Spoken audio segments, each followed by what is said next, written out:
युद्ध का तीसरा दिन जारी है और लोगों में अफरा तफरी का माहौल है। ईरान के मरने वालों की संख्या ज्यादा हो रही है, इजराइल और अमेरिका के सैनिकों की कम हो रही है, लेकिन विध्वंस लगातार हो रहा है। से बड़ी बिल्डिंग होटल से फोड़ दिए जा रहे हैं, पूरे तबाह कर दिए जा रहे हैं, शहर के शहर तबाह हो रहे हैं और लोग, खासकर खाड़ी देशों के लोग पलायन कर रहे हैं और पलायन के लिए करोड़ों रुपए प्राइवेट जेट में खर्च करने को भी तैयार हैं, क्योंकि जान से बड़ा कुछ नहीं होता। और भारत के 28 राज्यों में उत्तराखंड के प्रमुख शहर हल्द्वानी इवनिंग न्यूज में आप सभी का स्वागत है। पिछले एक सप्ताह में दिल्ली के प्रमुख विश्वविद्यालयों में निष्कासन, एफआईआर, विरोध प्रदर्शन, प्रतिबंध और परिसर में झड़पों के बाद तनाव बढ़ गया है। जेएनयू छात्र संघ की अध्यक्ष अदिति मिश्रा एक सप्ताह विरोध प्रदर्शन के लिए गिरफ्तार किए गए 14 छात्रों में शामिल थी। वह उन 5 छात्रों में भी शामिल है जिन्हें पिछले वर्ष केंद्रीय पुस्तकालय में निगरानी के खिलाफ विरोध प्रदर्शन के लिए 2 सेमेस्टर के लिए निष्कासित कर दिया गया। श्रीमती मिश्रा ने कहा, असहमति पर प्रतिबंध पिछले कुछ वर्षों से बढ़ गए हैं। उन्होंने कहा, यह सब यूजीसी के दिशा निर्देशों के समर्थन में हमारे आंदोलन और शैक्षणिक संस्थानों से जातिगत भेदभाव को कम करने के लिए रोहित वेमुला अधिनियम की हमारी मांग से जुड़ा हुआ है। आम आदमी पार्टी के वरिष्ठ नेता मनीष सिसोदिया ने रविवार को पार्टी कार्यकर्ताओं से प्रधानमंत्री नरेंद्र मोदी को सत्ता से हटाने और आपके राष्ट्रीय संयोजक अरविंद केजरीवाल को पद पर स्थापित करने के लिए खून पसीना बहाने का आह्वान किया है।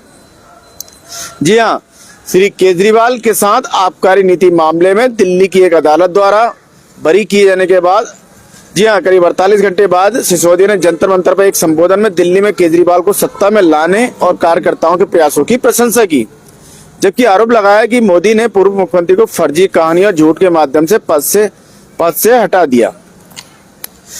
दिल्ली उत्पाद शुल्क नीति मामले में बरी होने के बाद अपनी पहली सार्वजनिक रैली में आम आदमी पार्टी के प्रमुख और दिल्ली के पूर्व मुख्यमंत्री अरविंद केजरीवाल ने प्रधानमंत्री नरेंद्र मोदी पर भ्रष्टाचार का आरोप लगाते हुए कहा कि भारतीय जनता पार्टी का पतन शुरू हो गया है।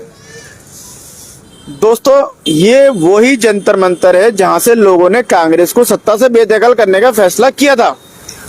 आज यह जंतर मंतर का दिन ऐतिहासिक है। आज की तारीख याद रखिए, आज से भाजपा के पतन की उल्टी गिनती शुरू हो गई है। केजरीवाल ने कल जंतर मंतर पार्टी कार्यकर्ताओं को संबोधित करते हुए ये सनसनीखेज बात कही थी और मान सकते हैं कि इसका असर दूर तक जाएगा। इधर राष्ट्रपति द्रौपदी मुर्मू इंदिरा गांधी इंडोर स्टेडियम में आयोजित एक कार्यक्रम के दौरान योजनाओं को शुभारंभ करेंगी। राष्ट्रपति द्रौपदी मुर्मू इंदिरा गांधी इंडोर स्टेडियम में आयोजित कार्यक्रम के दौरान योजनाओं को शुभारंभ करेंगी। दिल्ली सरकार की pink national common mobility card पहल का शुभारंभ करेंगी। इसका उद्देश्य राष्ट्रीय राजधानी में महिलाओं को मुफ्त बस उपलब्ध कराना और एक ही स्मार्ट कार्ड के माध्यम से कई सार्वजनिक परिवहन प्रणालियों तक सुगम तक पहुंच सुनिश्चित करना है। एक वरिष्ठ अधिकारी के अनुसार पिंक कार्ड पहल के अलावा राष्ट्रपति होली और दिवाली के अवसर दिल्ली के सभी राशन कार्ड धारकों को परिवारों को 2 मुफ्त एलपीजी सिलेंडर देने की घोषणा की थी।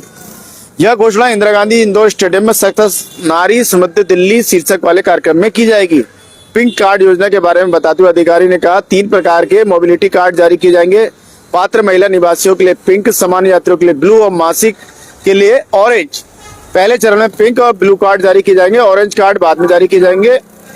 जी हाँ, जिला मजिस्ट्रेट और विभागीय मजिस्ट्रेट कार्यालय और चयनित डीटीसी स्थानों सहित कम से कम 50 केंद्र स्थापित किए जाएंगे।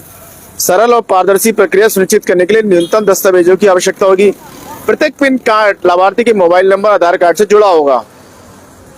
एक बयान में रेखा गुप्ता ने कहा कि पिंक कार्ड योजना से दिल्ली की महिला निवासियों को दिल्ली परिवहन निगम की बसों में मुफ्त यात्रा करने और मेट्रो, क्षेत्रीय तीव्र परागम प्रणाली और अन्य सार्वजनिक परिवहन सेवाओं में सशुल्क यात्रा के लिए कार्ड का उपयोग करने की सुविधा मिलेगी। उन्होंने कहा कि इस पहल का उद्देश्य सार्वजनिक परिवहन को अधिक सुलभ और डिजिटल बनाना, साथ ही महिलाओं को दैनिक यात्रा खर्च कम करना और शिक्षा, रोजगार और स्वास्थ्य सेवा तक पहुंच में सुधार करना है। राष्ट्रपति मुर्मू ने प्रतिवर्ष 2 मुफ्त एलपीजी सिलेंडर प्रदान योजना का भी शुभारंभ करेंगे। अपने बयान में मुख्यमंत्री ने कहा, योजना को प्रत्यक्ष लाभ हस्तांतरण के माध्यम से विस्तारित किया जाएगा। इस योजना से लगभग 15 लाख राशन कार्ड परिवारों को लाभ मिलने की उम्मीद है। जी हाँ, निश्चित रूप से दिल्ली वासियों के लिए एक खुशखबरी भी कह सकते हैं हम लोग, इसका लाभ उन्हें मिलेगा। इधर महाराष्ट्र के नागपुर जिले में हुए विस्फोट में 15 से अधिक लोगों की जान चली गई, जिसके बाद पुलिस ने वहां की एक विस्फोटक निर्माण कंपनी के 9 निदेशकों को गिरफ्तार किया है। नागपुर के कालमेश्वर पुलिस ने एसबीएल एनर्जी लिमिटेड के 21 निदेशकों और शेयरधारकों के खिलाफ भारतीय न्याय संहिता धारा 105 के तहत मामला दर्ज किया है। पुलिस अधिकारियों ने कहा, कंपनी के 9 निदेशकों को अभी तक गिरफ्तार किया जा चुका है और बाकी की गिरफ्तारी जल्द से जल्द कर ली जाएगी। इधर श्रावण कौर देवस्वम बोर्ड ने एक ऐतिहासिक प्रस्ताव पारित कर 2018 के उस सर्वोच्च न्यायालय के फैसले का विरोध किया जिसमें मासिक धर्म की उम्र की महिलाओं को सबरीवाला मंदिर में पूजा करने की अनुमति नहीं दी गई थी। टीडीपी के प्रस्ताव के व्यापक राजनीतिक निहितार्थ है क्योंकि चुनावी दृष्टि से महत्वपूर्ण हिंदू सामाजिक संगठन मुख्य रूप से नायर सर्विस सोसाइटी और बाद में नारायण धर्म परिपालन योगम की लंबे समय से मांग रही है कि सरकार सबरीवाला के रीति रिवाजों और परंपराओं का पालन करे, जिसमें प्रजनन आयु की महिलाओं के मंदिर में प्रवेश पर प्रतिबंध शामिल है। इधर पश्चिम एशिया में तनाव बढ़ने के कारण सऊदी अरब, संयुक्त अरब अमीरात, कतार, कुवैत, बहरीन, खाड़ी सहयोग परिषद देशों में काम करने वाले प्रवासी केरलवासी और केरल में उनके परिवार चिंता और भय से जी रहे हैं। ईरान द्वारा अरब खाड़ी में अमेरिकी सैन्य ठिकानों और रणनीतिक संपत्तियों पर किए गए जवाबी मिसाइल और ड्रोन हमलों में ईरानी क्षेत्र पर अमेरिका और इजरायल के संयुक्त हमलों के बाद एक व्यापक क्षेत्रीय संघर्ष की आकांक्षा को और बढ़ा दिया है। लगातार हमले चल ही रहे हैं, इससे लोगों में चिंता चाहिए। इधर सत्ताधारी डीएमके के नेतृत्व में आगामी विधानसभा चुनाव के लिए सीट बंटवारे पर कांग्रेस हाईकमान के फैसले के 3 मार्च के बाद संभावना नहीं है कहा गया है। पार्टी ने समय सीमा इसलिए तय की गई कि 16 मार्च 2026 को होने वाले राज्यसभा के द्विवार्षिक चुनाव के लिए 5 मार्च 2026 से पहले उम्मीदवारों को अंतिम रूप देना है। राज्यसभा के लिए नामांकन दाखिल करने की अंतिम तिथि 5 मार्च है। अगर कांग्रेस बातचीत के लिए आगे नहीं आती है तो हम अपने उम्मीदवारों की घोषणा कर देंगे। डीएमके के एक वरिष्ठ नेता ने डीएमके के अपने सहयोगी समर्थन में उच्च सदन में 4 उम्मीदवार भेज सकती है, जबकि एआईएडीएमके के नेतृत्व वाला गठबंधन 2 उम्मीदवारों को सफलतापूर्वक निर्वाचित करा सकता है।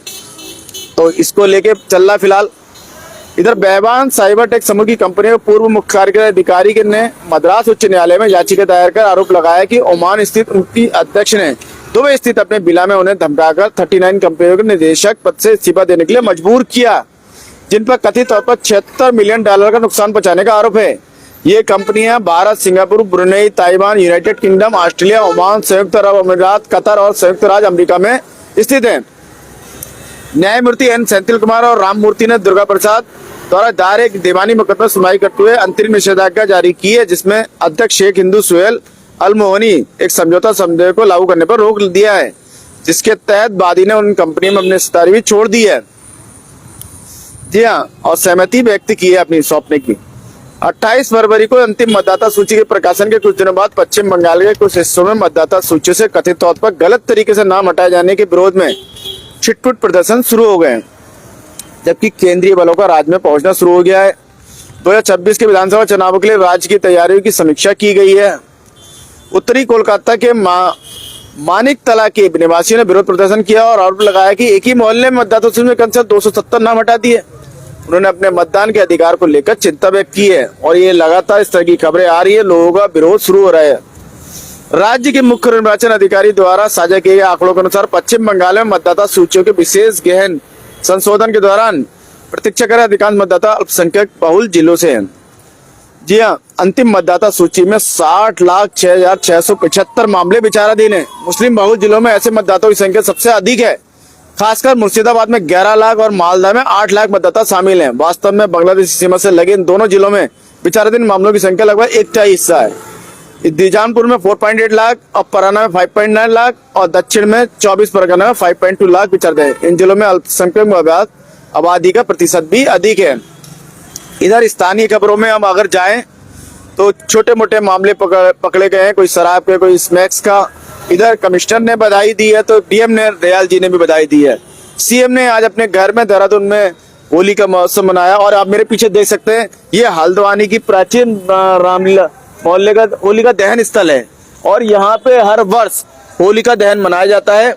और आप देख सकते हैं अभी 8:30 का इसका टाइमिंग थी, लेकिन अभी जो समय हो रहा है आप समझ सकते हैं अभी तक जल रही है और इस समय 10:15 शायद हो चुके हैं टाइमिंग।